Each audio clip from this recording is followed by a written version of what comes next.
Welcome back. It's been a long time since I have filmed anything poorly and rambled unscripted into my iPhone on a stand and posted it for my own public mockery. Welcome. This first one here is going to be about the new could be in quotes, but the Filson Shortline Cruiser. They have a bunch of new colors, and none of them are made in the United States anymore, except for the denim one. That's still made in the U.S., but the good old-fashioned waxed ones aren't anymore. As you can see, I have some custom modifications. We'll get into that. So I'm going to talk about how the made in USA denim one compares to the black waxed one that I have, and kind of get people up to speed on some of that stuff. I have a couple other things I'm going to talk about since I've got them. But before I get into that, I don't like to get political because, just who cares? It's like the least interesting aspect to anyone I've ever met is their politics and their gender and I just don't care about any of that stuff, man. It's like, are you a moral, functional human being or not? And then we can go from there. However, I did see a political ad. I'm not going to say who, but it's a presidential campaign and you've probably seen it. And also, I hope you found it as ridiculous as I did. But I was just out here before filming, ripping a bunch of blue pine that I'm going to use for trim for my windows on the inside of the house. And I was thinking about this as I was getting sawdust everywhere. And anyway, this political ad was a bunch of guys who are like actors is what they are, who are portraying like some sort of traditional masculine characters, I guess, and this ad is like some sort of feeble attempt to reach out to the quote manly men of the United States or something. And there was a line in there about I eat carburetors for breakfast, and it was just so completely out of touch. Like, all the best men that I know probably don't know shit about carburetors. Like, you probably see the back of the headlight or the fender here on this Model A.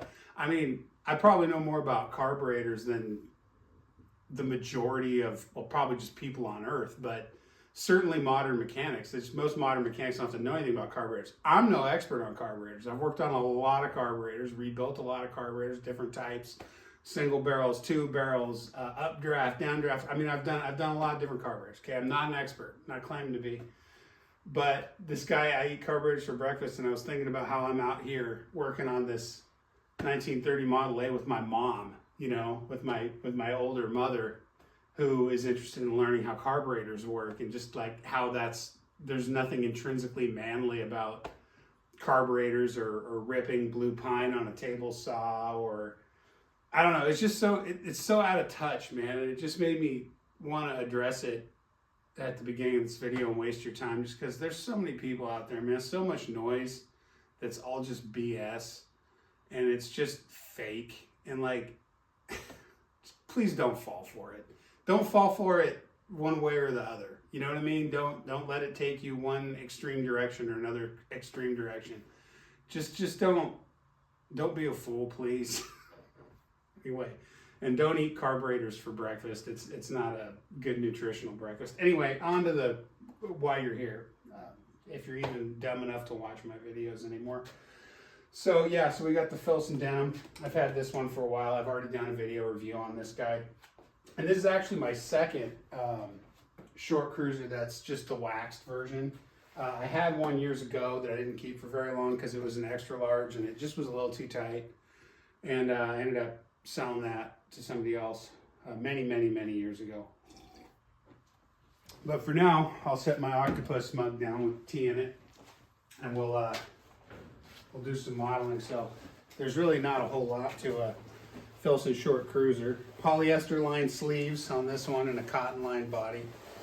And we'll point out a couple of construction differences between this one and the denim one. Spoiler alert, the denim one is a little bit nicer.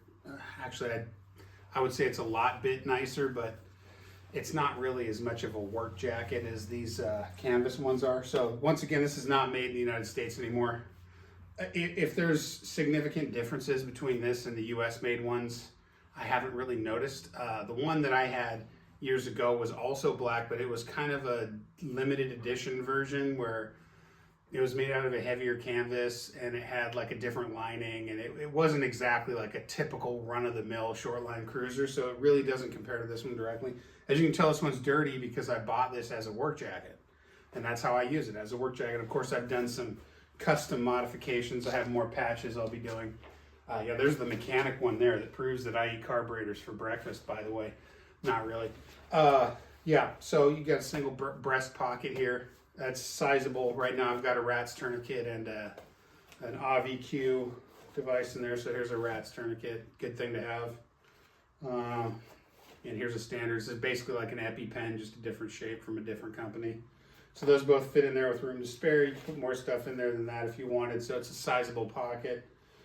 Same as the other denim one here. No difference in the pockets there. It's a button up, no zip. No interior pockets at all on either one of them. One difference between this and the denim is this one only has one button for the wrist. This one has two. So you can actually tighten the wrists up on that one, whereas this one you get it's either unbuttoned or buttoned, and that's it. And then you just have your regular old unlined on this one. Hand warmer pockets. They're large, you know, nicely located. There's nothing to complain about as far as I'm concerned with this. These are both double extra large. Okay, I'm a size 48 chest. I'm 6'2.5", 260-ish pounds. I do lift weights and I do a lot of bench pressing and stuff, so I'm fairly large and broad, and so, you know, that's kind of why I go with the double X. The sleeve length is not annoyingly long, but you know, if you're riding a motorcycle, this is a great sleeve length because this is actually a pretty solid jacket to wear if you're dirt biking or motorcycling. You know, there's different thoughts out there on leather and synthetics and armor, and I'm not going to get into that. This isn't a motorcycling review, but you could use this as a motorcycling jacket if you wanted to. I see people doing it in their tank tops and flip-flops, whatever. Yeah, so I'll give you a little look. I'm going to wear this same hoodie under the denim one just so you get an idea of the room. I have no constriction in the shoulders here with the double XL. So if you are also size 48 chest, just keep that in mind. Nice sizable collar. You could flip up for warmth or wind protection if you want. You know, this is really a shell jacket. It's not going to, because it's waxed cotton, it's going to be kind of sweaty and uncomfortable if it's warm or you're really cracking up a sweat. It's just not going to breathe the way that wool or some synthetics or lighter cotton garments that aren't waxed are going to breathe.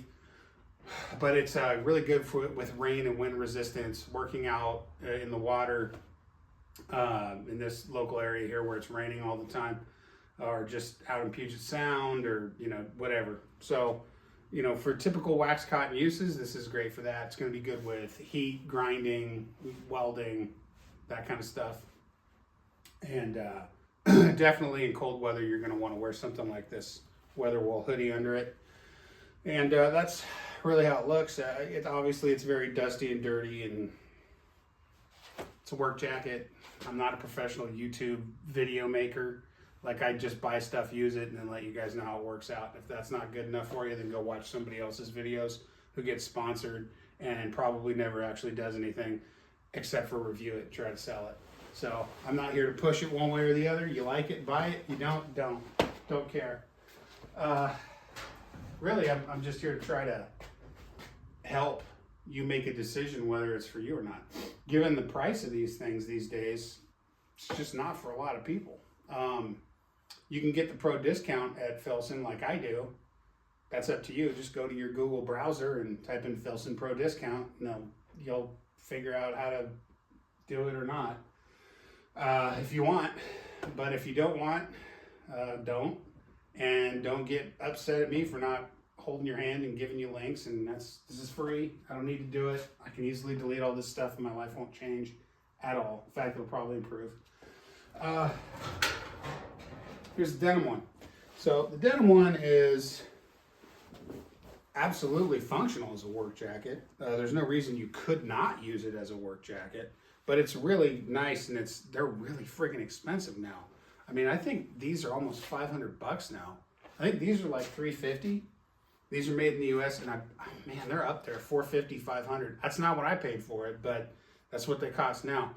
And this is not the original. The very first ones that came out of these were really heavy duty, but this is really thick denim. This denim is a thicker material than this canvas on this one. So I think this is 10.5 ounces and this is 14, something like that. It's noticeable. This is a heavier jacket. Now it's not waxed. Of course, you could wax this one on your own if you wanted, and then you'd have something that was a hell of a lot more durable than this one. But I'm not going to do that, and it's been hard to resist the temptation because I really like this denim cruiser. But we have the 2 button wrist closures here. As you can see on camera, this one is lined fully with Alaskan Guide flannel, which is an 8-ounce cotton flannel, and that goes all the way through the sleeves. So this is going to be a heavier and warmer jacket in most circumstances. Now, this is going to breathe better, even though it's a heavier fabric, just because this one is waxed. Now, this is not a great jacket to have out in the rain. If you're talking about a little light downpour, not a big deal. But it's going to soak up every drop of water that hits it because it's cotton denim, and that's what cotton denim does. So, just in terms of the difference in appearance, you know, I like to roll up my sleeves on this guy quite a bit, but so this one I just wear around. I try not to beat it up. I tend to beat all my clothes up, whether I intend to or not, but I'm really trying hard with this guy because it's just such a nice jacket.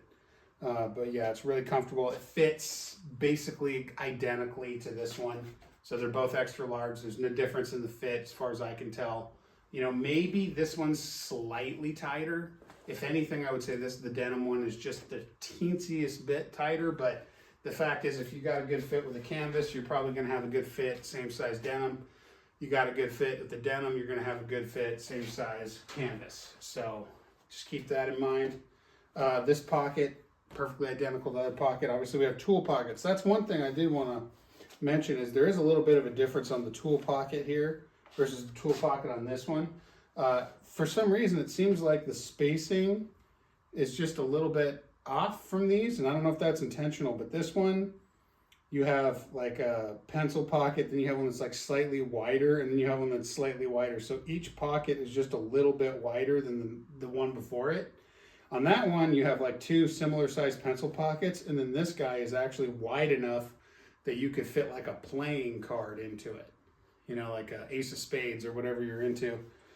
This one is not wide enough for that. So there's just a little bit of a difference there. I don't know what the deal is. And then of course this one has lining, Alaskan Guide flannel lining on the front of the pocket, not on the back. So back here it's just raw denim, and up in the front it's got that Alaskan Guide flannel lining. So this one just overall is a little bit nicer of a jacket, I would say. Certainly I think it looks nicer just to wear out and about, you know, if you're trying to look a little bit more spiffy, if you're going out on a hot date or something, you know, this one, if it's not too beat up. But the quality of construction is definitely there on this guy, and if you're looking for a denim jacket to wear to work and you got the dollars to spend, this is still a really solid work jacket. Just as solid as this one is, just more expensive. So yeah, so anyway, that's all I got to say about these. If you can look behind me, you'll see I got a couple other things I'm going to do videos on that I'll release over the coming weeks or so. I like to batch film and then release them over time. Seems to be about the only way I can actually accomplish it. Oh, something else that's different too is this guy on the inside has this nice leather tag, you know. Does that really matter? I mean, honestly, I could care less, but couldn't care less, I should say. But, hey, you know, it's there, and I'll show you the inside on this one. So this one's just black cotton. It's just got a regular fabric tag, and then you have your polyester lining. I'm not a big fan on synthetic linings, even if it's just the sleeve, but whatever. The collars, as far as I can tell, are the same size. It's effectively the same jacket, 2 different materials. So, yep, that's it for this video. And I don't know when the next one will release, but the next one's either going to be this bar bore here, or it's going to be this Filson denim shirt. And that's what I got, so that's what I'm talking about. All right, y'all, make good choices. Don't be fooled by morons. Don't fall for all the hogwash, man. Scammers everywhere, political campaigns. Oh my God, it just never freaking ends. I got people calling me all the time trying to buy my house. So friggin' irritating. Anyway, first world problems. All right, y'all, take care.